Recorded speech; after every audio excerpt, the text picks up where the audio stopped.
So how many of you drove today? Hands, please. Everybody drove. Okay.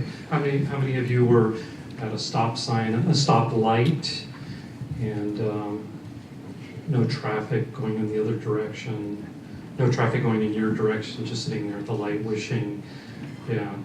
I bring the promise of that change. That's what I bring to this to the Smart Cities effort. So we hear the number 50 to 100 billion connected devices over the coming 5 to 7 years. And those connected devices bring the promise of new products, new services, improved operations, enhanced operations, reduced capital expenditure. And I think a lot of those promises will come to fruition. But to give you some perspective on how rapid this change is occurring, in the mid-1980s was the beginning of the advent of mobile phones. And many of you may remember the mobile phone, the big brick thing, or the transportable that you had. And that evolved from an analog technology to a digital technology. The digital technology then led us to this thing here, which is always on, always connected. Started out as a device where you can make a phone call, but for the most part, you don't make phone calls on it anymore. So the concept of reuse, multi-purpose devices. We went from almost nothing in the 1980s to about 7 billion connected devices today, plus or minus. So that was about 30 years. We're talking about an order of magnitude more connected devices in 1/3 the amount of time. So it gives you a feel for the types of transitions that are going to happen in the industry. And again, with the advent of these new technologies, we're going to see a lot of new products and services. And with those products and services, the industry has to change. And some of the fundamental shifts that have to occur in the industry are a change in perspective in the way we do business. So today, a water utility delivers water. That's going to change. It's no longer about simply delivering water, but potentially enabling other services. It's no longer about a city simply managing their park systems or their transportation systems, but it's cohesively working together to bring these technologies to fruition. So a lot of great opportunity is going to present itself. You're going to be walking along the street. Your shoe's going to be talking to your Fitbit, which is going to be talking to your watch, which is going to be talking to your smartphone, which is going to be talking to that light post, which is going to be talking to that stop light over there, and providing some intelligence and information to those devices that are going to make more intelligent decisions on how they should be functioning and operating. So that's the promise of what the technology brings. Some of the challenges are in two areas. They're on the technology side and they're on the process side.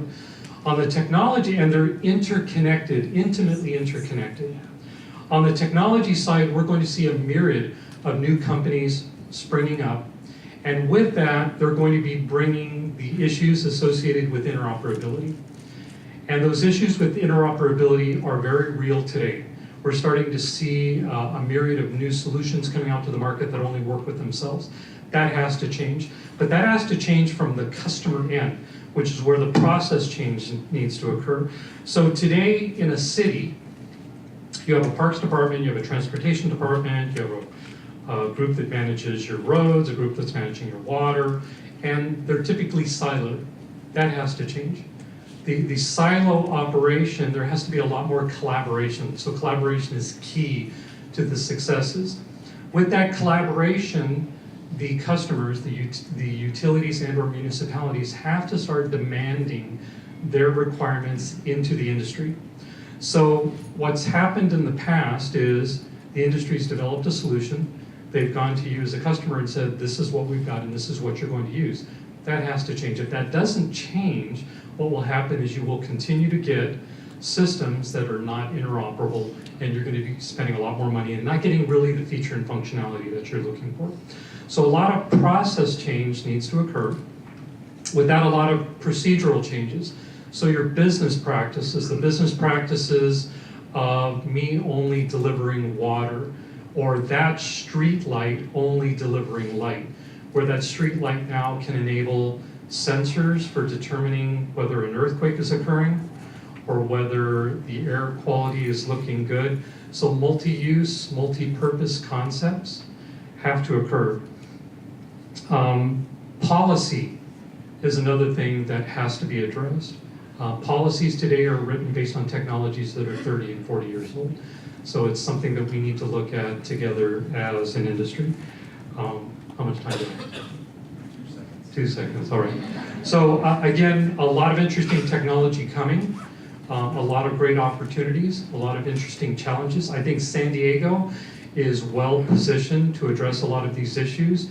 A lot of models are currently being put in place to exercise a lot of the new technologies. Chula Vista is a perfect example, and I'm sure we'll hear from Chula Vista later on today.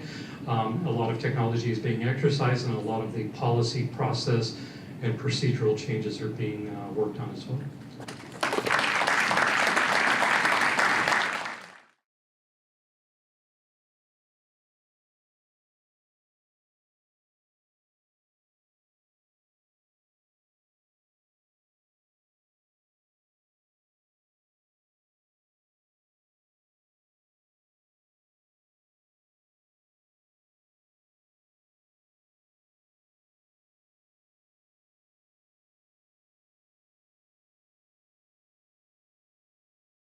I was asked to come and talk about intelligent devices and sort of to key off, Michael, where you're going. You sort of took some of my thunder.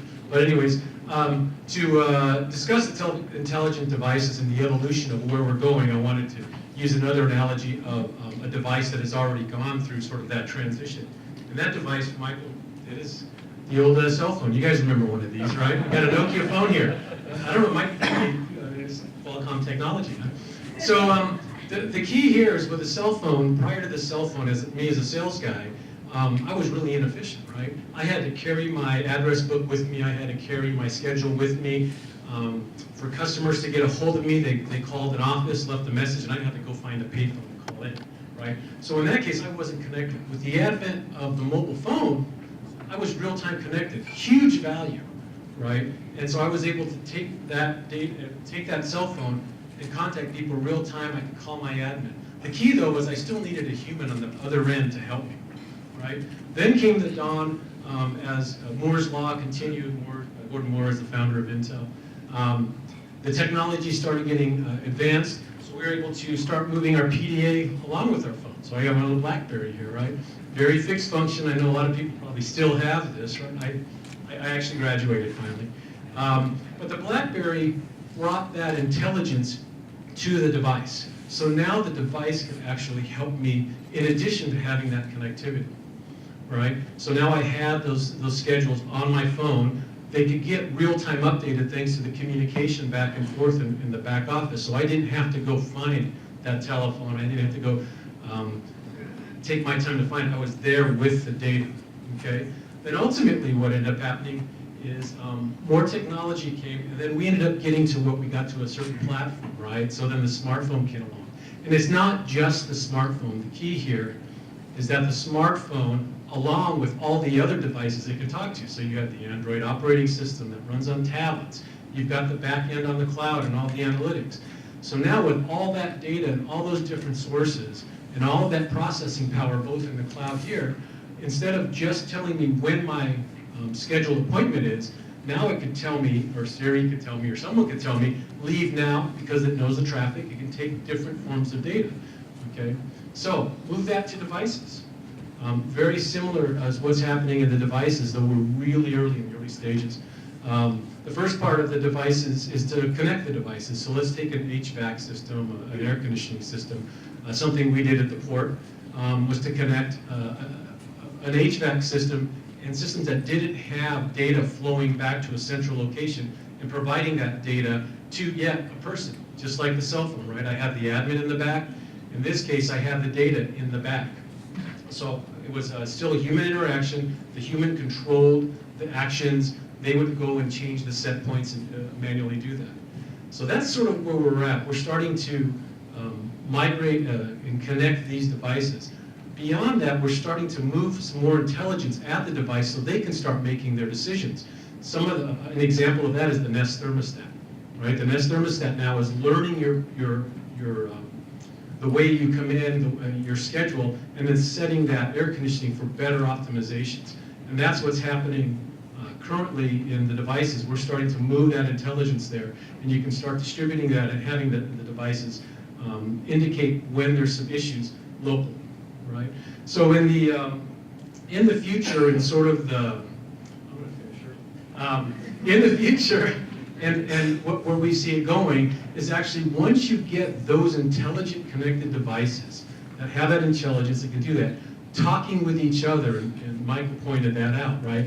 All the disparate systems, security, occupancy, the elevator system, the lighting, knowing when the demand response system is kicked in, right? All of those together, creating a software-defined automated platform where application developers can write on top across the breadth of these devices enables a lot of new and innovative ways, right? Similar to the Siri telling me to leave because of the traffic bringing those extra sources of data. That's sort of the vision of where we're going with these devices. It's still out there. There's a lot of challenges to get to it. But in that case, once we get to that, the devices can be self-healing, right? They can know what's going on around them. They can indicate to the user when to go and fix it. So the key with those devices, and once we get to that big software-defined world, is we're no longer controlling the system by humans. The system's controlling itself with the humans just managing those systems. So it's a big difference. Just like your cell phone, you're no longer a slave to the cell phone. It's assisting you in your life.